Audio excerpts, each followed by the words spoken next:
நம்ம சேனல்லேருந்து வீடியோ போட்டோன்னே மெசேஜ் தவறாமல் வரணும்னு நினச்சிங்கன்னா ரெட் கலரில் இருக்கிற ரெட் கலர் சப்ஸ்கிரைப் பட்டனை சப்ஸ்கிரைப் பண்ணிவிடுங்க. பக்கத்தில் ஒரு பெல் சிம்பிள் இருக்கும், அதையும் கிளிக் பண்ணிடுங்க.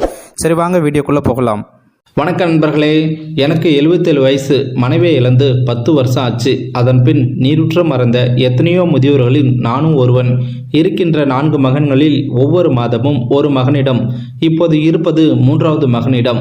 இன்னும் 4 நாட்கள் தான் இருக்கிறது கடைசி மகனிடம் செல்ல. இப்போதில் இருந்தே வயதான விரல்களை கொண்டு எண்ணிக்கொண்டு இருக்கிறேன். கடைசி மருமகளிடம் செல்லும் நாட்களுக்காக.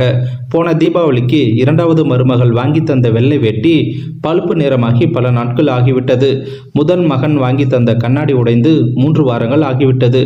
இப்போது இருக்கும் கோபக்கார மகனிடம் கேட்டால் என்ன சொல்லுவானோ என்று பயந்து கண்ணாடியை ஒளித்து வைத்துவிட்டு வெறுங்கண்களோடு தடுமாறி கொண்டு இருக்கிறேன். கடைசி மருமகளிடம் சொல்லித்தான் மாற்றிக்கொள்ள வேண்டும். இன்னும் 4 நாட்கள் தான் என்பதால் எல்லோரும் வேலைக்கு போன பின்பு என்னுடைய வேட்டி சிப்பைகளை துவைத்து வைத்துக் கொள்ள வேண்டும். துணி துவைக்கும் மிஷின் இருந்தாலும் என்னுடைய துணிகளை தனியாகத்தான் போட வேண்டும் என்று சொல்லி அவர்களின் ஆடையோடு கூட ஒட்ட விடாமல் ஏனோ அந்நியமாக வச்சிருக்காங்க. கஷ்டமாக இருந்தாலும் மகனிடம் கூட எதுவும் சொல்வதில்லை, மருமகளும் சொல்ல விடுவதில்லை. இன்னும் 4 நாட்கள் தானே என்று ஹாஸ்டலில் இருந்து ஆசையோடு வீட்டுக்கு ஓடும் குழந்தையை போல் கடைசி மருமகளின் வீட்டுக்கு போக என்னுடைய உடைகளை நானே ஆர்வமாக துவைச்சு வச்சிருக்கேன். கடைசி மகன் மற்றவர்களைப் போல் கார், சொந்த வீடு என்று வசதியாக இல்லை, வாடகை வீடுதான். 2 பேருக்கும் 2 மோட்டார் பைக்குகள் இருக்கிறது. நான் ஊருக்கு போகும்போதெல்லாம் மருமகள் தான் ஸ்கூட்டர் எடுத்துக்கொண்டு பஸ் ஸ்டாண்டு வருவாள். அந்த ஸ்கூட்டரில் உட்கார்ந்து கொண்டு போவதில் அப்படி என்ன ஆனந்தமோ எனக்கு தெரியாது. என்ன நடந்தது என்று அவள் கேட்டுக்கொண்டே போக நான் பின்னால் உட்கார்ந்து வேடிக்கை பார்த்தபடியே யாரை பற்றியும் எந்த குறையும் சொல்லாமல் நல்லதை மட்டுமே சொல்லி கொண்டு போவேன். அவள் கெட்டிக்காரி என்பதால் எனக்கு போகும் வழியில் பிடித்த ரோஸ் மில்கை வாங்கி கொடுத்து வேடிக்கை பார்க்கும்போது கண்டுபிடித்து விடுவாள்.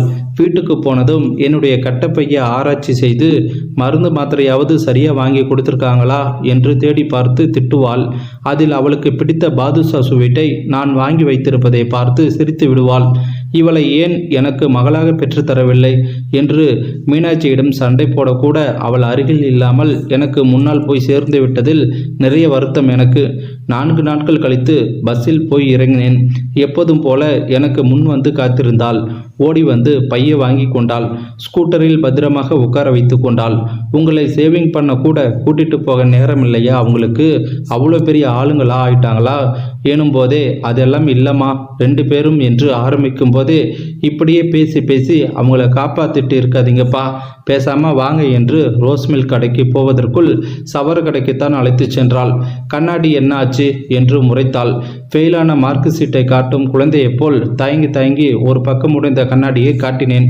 கோபத்தை வெளிக்காட்டாமல் கண்ணாடியை மாற்ற அழைத்து சென்றாள். இதுக்குத்தான் உங்களை அனுப்ப மாட்டேன்னு சண்டை போடுறது, புரியுதாப்பா என்று முறைத்தாள். என்னிடம் பதிலே இல்லை. ஊர் உலகத்துல யாரு எதுவும் சொல்லிடக்கூடாதுன்னு பெருமைக்கு கூட்டிட்டு போறது, அப்புறம் உங்களை கஷ்டப்படுத்தி அனுப்புறது, இதே வேலையா போச்சு எல்லோருக்கும் என்று முணுமுணுத்து கொண்டே கண்ணாடியை மாற்றி கொடுத்தாள். துணியெல்லாம் சுத்தமாக துவைச்சிருக்கே, நீங்களே தானே துவைச்சிங்க, பொய் சொல்லாமல் சொல்லுங்க என்று டீச்சரை போல முறைக்க என்ன செய்வது என்று தெரியாமல் பாதி பற்களோடு சந்தோஷமாய் சிரித்தேன். அவளும் சிரித்து விட்டாள்.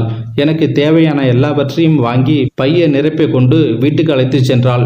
ஸ்கூட்டரில் உட்கார்ந்து செல்லும் போது லேசாக மயக்கமாக இருக்கு, சாஞ்சுக்கிட்டு மாமா என்று கேட்டேன். கொஞ்சம் தூரம்தான்ப்பா, போயிடலாம், பத்திரமா சாஞ்சுக்கோங்க என்று சொல்ல மெதுவாக சாஞ்சு கொண்டேன்.